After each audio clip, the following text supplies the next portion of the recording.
শুধুমাত্র বাংলা ভাষায় কথা বলার অপরাধে ভারতীয় সীমান্তরক্ষী বাহিনী বিএসএফ জোর করে বাংলাদেশে পাঠিয়েছে, এমন অভিযোগ করেছেন ভারতীয় নাগরিক সুইটি বিবি।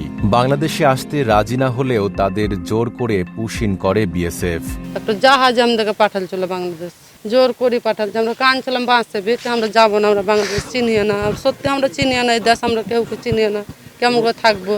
বাংলাদেশে তো আমাদের কোনো সমস্যা হলো না, জেলখানাতে ছিলাম তখন একটু সমস্যা হলো। তোদের লেগে আমাদের জিন্দগি হারাম হয়ে যাচ্ছে, আয়া বলছে। আমরা বলছি স্যার আমরা তো কোনো গলতি নেই, আমাদেরকে ধরি কী করবা? বলছি চ 2 মিনিট কথা আছে, নিলে মারবো দেবো। আমরা তো দেখছি তো জঙ্গলে আমাদের 20 গ্রামে ধাক্কা দিন দিলে দি বলে আমি আর আগে যাবো না, আমাকে গুলি করে দিবে। যে আমরা কে করবে না করে, স্যার আমাদের করতে তাহলে করে দিবে। বলছি তোমাদেরকে কিছু বলবে না, তোমরা আগে চলে যাও। এত নদী, এত পানি, বর্ষাতে টাইম, আমরা কিছু খাবো আবার কিছু ছিল না আমাদের কাছে। আমরা বাচ্চা ছেলেকে কী করে বাস করতাম, কী করতাম, কোনো পাতাল পেয়ে এতদিন থেকে ঘুরলাম ই করলাম।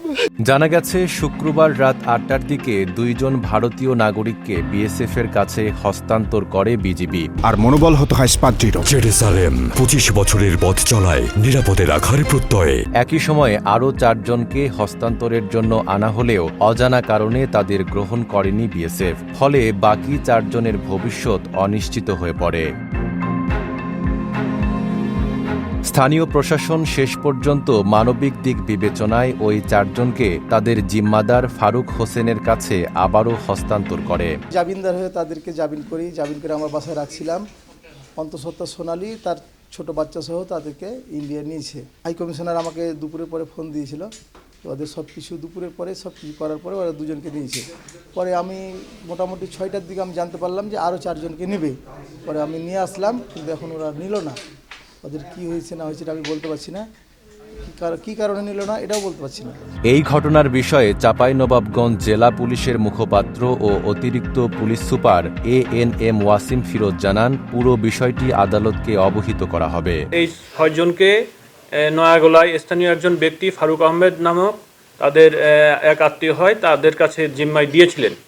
তো বিজ্ঞ আদালতেরই আরেকটা নির্দেশনা আছে যে ইন্ডিয়ান হাই কমিশনের সঙ্গে এভাবে যোগাযোগ করা যেতে পারে। তারই আলোকে 2 জনকে ফেরত প্রদান করা হয়েছে এবং যে 4 জন আছে আমরা আবার এই যে ফারুক আহমেদ যিনি আছেন তাদের কাছে দিয়ে দিব।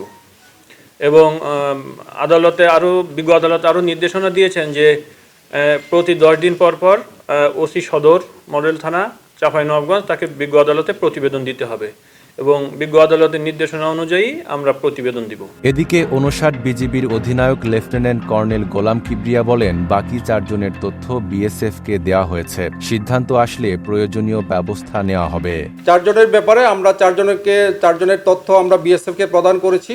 তো বিএসএফ এখনও তাদেরকে আনুষ্ঠানিকভাবে নেওয়ার কোনো সিদ্ধান্ত আমাদেরকে জানায়নি। তারা বলেছে তাদের ঊর্ধ্বতন কর্তৃপক্ষকে 4 জনের ব্যাপারে তথ্য দিয়েছে, যদি তারা কনফার্ম করে তখন আমাদেরকে বিএসএফ রিকোয়েস্ট করলে আমরা হ্যান্ডওভার করব। গত 26 জন ভারতের দিল্লিতে ইটভাটায় কাজ করার সময় নারী শিশুসহ 6 জনকে বাংলাদেশি সন্দেহে গ্রেপ্তার করে ভারতীয় পুলিশ। পরে কুড়িগ্রাম সীমান্ত দিয়ে বিএসএফ তাদের বাংলাদেশে পুশ ইন করে। প্রায় 2 মাস অবৈধভাবে বসবাসের পর 20 আগস্ট চাঁপাইনবাবগঞ্জে তাদের আটক করে পুলিশ। মামলার পর জামিনে মুক্তি পায় তারা। এরপর 2 জনকে ভারতে ফিরিয়ে নেওয়া হলেও 4 জন এখনও বাংলাদেশে অবস্থান করছে। নাইম আরাবি, ঢাকা পোস্ট।